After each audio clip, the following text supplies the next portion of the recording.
안녕하세요. 그림으로 만나는 세상 진지현입니다. 오늘은 제 인생 영화 중에 하나인 브레이브하트의 주인공을 그릴게요. 멜 깁슨은 제가 좋아하는 여러 영화에 출연했고 이 영화는 감독이자 주연이었는데요. 아마도 이 영화를 찍고 몸값이 많이 오른 듯합니다. 영화 줄거리로 들어갈게요. 스코틀랜드 하급 귀족 윌리엄 월레스가 이 그림 주인공인 멜 깁슨이에요. 월레스는 잉글랜드와 투쟁하던 아버지와 형이 회담하자고 불러낸 잉글랜드 측의 배신으로 처참히 죽자 삼촌의 손에 맡겨져서 라틴어, 외국어, 검술, 각종 교양 등을 익혔으나 아버지와 형의 죽음으로 인한 트라우마 때문인지 독립운동과는 거리가 먼 소시민적인 인물로 성장했습니다. 그러나 인종청소 일환으로 반항심이 강한 스코틀랜드인의 종자를 바꾸고자 프리마노트라고 하는 이른바 첫날 밤에 대한 권리, 그러니까 즉 영주가 자신의 영지에서 살고 있는 농노의 딸 또는 신부를 갖다가 첫날 밤에 취할 수 있는 권리를 행사하는데요. 지금은 역사적 해석으로는 그런 일은 없었다는 내용으로 팽배하고요. 혈통이 좀 이제 천한 사람들을 갖다가 영주하고 첫날 밤을 가짐으로써 이후에 태어나는 애들이 이제 좀 천민과 귀족의 피를 갖다가 이제 섞이게 하려는 뭐 어떤 그런 취지에서 만든 정책이라고 하는 건데 프리마녹테라고 하더라고요. 아무튼 월레스는 자기 여자의 순결을 영주에게 뺏길 위하게 처하자 이제 몰래 결혼하게 되는데 이 월레스의 부인을 잉글랜드 병사가 겁탈하려고 하자 이를 막는 과정에서 부인이 잉글랜드군에게 잡히게 되고 잉글랜드 영주가 월레스를 잡기 위해서 와이프를 살해하면서 월레스는 조용히 가정을 꾸리고 싶어하는 소시민에서 스코틀랜드의 독립과 아내의 복수에 모든 걸 바친 어벤져로 변하게 됩니다. 아내의 살인범이 영주를 죽인 것을 시작으로 월레스는 스코틀랜드에서 전면적인 반란에 돌입하게 되고 이것을 막기 위해서 에드워드 1세는 대군을 보냈는데 그때마다 이제 져요. 그래서 스털링 전투에서 잉글랜드의 대군을 격파하는 한편 스코틀랜드의 유력한 귀족이자 귀족들을 대표하는 로버트와 친분을 쌓습니다. 그리고는 이제 기세가 올라서 아예 잉글랜드에 쳐들어가서 스코틀랜드에 대한 침략의 주 거점이던 요크셔를 왕의 조카마저 죽이게 됩니다. 이 과정에서 월레스는 로버트에게 부패하고 나약한 스코틀랜드 귀족들을 단합해서 적과 싸울 수 있도록 이끌어달라고 계속 간청하는데 로버트는 현실적인 어려움 때문에 마음을 정하지 못합니다. 그러나 자신을 믿는 월레스의 마음에 그도 서서히 이제 감회되고 반드시 그를 도와주겠다 약속을 하게 되는데요. 한편 늙은 잉글랜드의 왕 에드워드 1세는 프랑스 왕녀인 세자빈 이사벨을 보내서 이사벨 역의 이제 예전에 소피 마르소가 출연을 하고요. 이제 평역고의 수업을 하는데 그런 척하면서 뒤로는 대규모의 군대를 소집해서 직접 전면전으로 나섭니다. 문제는 이 과정에서 찌질한 성격을 가진 에드워드 2세한테 호감을 못 느끼던 이사벨이 좀 와일드하고 교양을 갖춘 월레스에게 홀랑 반했다는 거죠. 곧이어 스코틀랜드군과 잉글랜드군은 폴커크에서 맞붙었는데 처음에는 잉글랜드 측에 붙은 아일랜드군을 포섭해 잘 나가는 데였습니다. 그러나 월레스의 작전과는 달리 부패하고 이기적인 스코틀랜드 귀족들은 롱쉔크의 뇌물을 먹어 전투를 포기하고 결국 스코틀랜드군을 대표하게 됩니다. 이렇게 패색이 짙자 월레스는 전선에서 물러가고 있는 롱쉔크를 죽일 작정으로 단독으로 쫓아가는데 롱쉔크 옆에 서 있던 한 기사에 의해서 그만 말에서 떨어지고 월레스가 간신히 그 기사를 쓰러뜨리고 헬멧을 벗겨보니까 바로 그 친구였던 로버트였어요. 그래서 심한 쇼크를 받은 월레스는 모든 걸 포기하듯이 두루눕고 양심의 가책을 느낀 로버트는 월레스를 도피시킵니다. 이후 잠적한 월레스는 배신한 귀족들을 하나하나 그냥 처참히 암살하기 시작해요.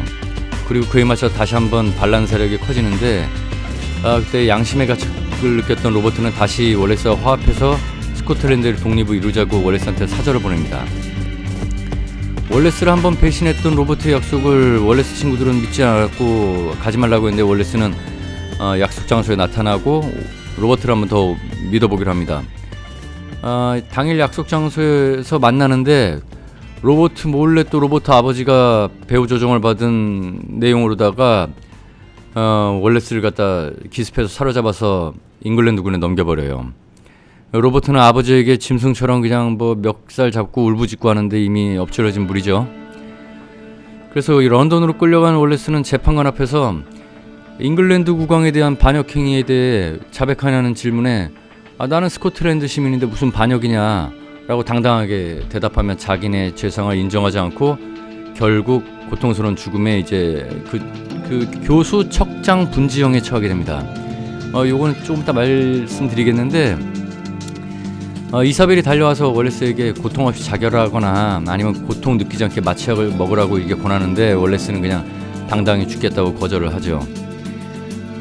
아까 말했던 교수 척장 분지형이 뭐냐면 이제 목이 졸리고 사지가 이제 탈골되도록 잡아당겨요. 그 다음에 이제 배를 찌르고 이제 내장을 갖다 뽑는 그런 잔혹한 형벌인데 자비를 구하면 이제 빠르게 죽여주겠다는 재판관과 월레스를 동정해서 자비를 구하라고 외치는 군중들에게 이제 고통 속에서도 자비를 말하는 듯하다가 대신 이제 자유, 프리덤을 외치면서 이제 영국의 끝까지 자신의 신념을 천명하고 옛 부인의 환상을 군중 속에서 보면서 죽게 됩니다. 요전에 방송했던 글래디에이터와 비슷한 수준의 줄거리죠. 아무튼 직접 영화를 보시는 걸 추천드려요. 영화는 다시 스코틀랜드 왕의 계승을 인정받으러 간 잉글랜드 대군과 만난 로버트를 보여주며 이어집니다. 이제는 로버트 1세가 된 그는 제 동료들을 설득해요. 그러면서 이제 여러분은 월레스와 같이 피를 흘렸소. 이제는 나와 함께 흘립시다. 그렇게 설득을 한 다음에 첫 반란 때서부터 이제 그와 함께한 캠벨이랑 월레스가 사용했던 클레이모, 이게 큰 칼이에요. 스코틀랜드 군이 용감히 돌격하며 땅에 꽂힌 그 클레이모를 배경으로 월레스의 조용한 나레이션이 나오면서 이 영화는 끝납니다. 때는 서기 1314년 굶주리고 수동적으로도 불렸지만 스코틀랜드의 애국자들은 벤업번 들판에서 적들에게 돌진했고 그들은 영웅 서사시처럼 용감히 싸웠고 스코틀랜드답게 싸워서 마침내 그들의 자유를 쟁취했습니다. 라고 로버트의 얘기를 역사가가 얘기를 하네요. 이 영화는 미국 국내에서는 흥행을 못했는데 미국도 이제 과거 식민지 시절에 영국에 대한 자유를 쟁취하는 투쟁을 한 역사가 있지만은 잉글랜드와 같은 앵글로색슨계가 주축을 이루고 있는 나라이기 때문에 아무래도 좀 잉글랜드를 악으로 그린 영화가 흥행하기는 어려울 거라고 분석을 해요. 미국 흥행은 제작비도 못 거쳤는데 대신 다른 나라에서 흥행을 많이 거뒀어요. 우리나라에서도 당시 전국 200만 관객이 넘는 상당한 대박을 거둬들었습니다. 한편 잉글랜드에선 뭐 당연히 유달리 악평을 받았는데요. 역사 왜곡이라면서 상영 금지 주장까지 나왔습니다. 개봉된 지 10년이 훨씬 지난 지금에도 잉글랜드 영화 잡지 엠파이어에서는 역대 아카데미 작품 수상 숙장 최악의 영화로다 이 영화를 선정하고 있어요. 또 한편 스코틀랜드에서는 엄청난 반향을 불러일으켜서 분리독립을 주장하는 정당 SNP가 총선에서 승리하는 결과를 낳게 됐습니다. 실제로 스코틀랜드 국민당은 지금도 스코틀랜드 의회의 제1당이에요. 그러니까 영화가 역사를 바꾸는 셈이죠. 영화에서 묘사되는 스코틀랜드의 모습은 고증적인 내용으로 보면 대부분 오류고 또 제가 그림처럼 이제 얼굴에 파란 물감을 이제 바르고 칠하는 거는 시대보다 1000년 전에 살던 고대 픽투족의 풍습이라고 합니다. 월레스의 친구 브루스, 영화에서는 현실에 순응할 수밖에 없는 일반인인데 월레스의 용기에 감화돼서 투쟁되게 되는 것으로 묘사된 로버트 브루스는 사실 영화에서 나오는 나병 환자 아버지 같은 철저한 마키아벨리스트로서 소시민과는 거리감한 노련한 정치꾼이에요. 월레스가 죽어갈 때도 로버트는 에드워드 1세 밑에 있다가 기회를 노리고 하다가 이제 에드워드 2세가 즉위하자마자 반란을 일으키고 벤업번 전투에서 격전한 끝에 격파해서 스코틀랜드의 지배자로 군림되게 됩니다. 로버트 1세는 스코틀랜드 독립을 시킨 아주 영웅이자 명장군이에요.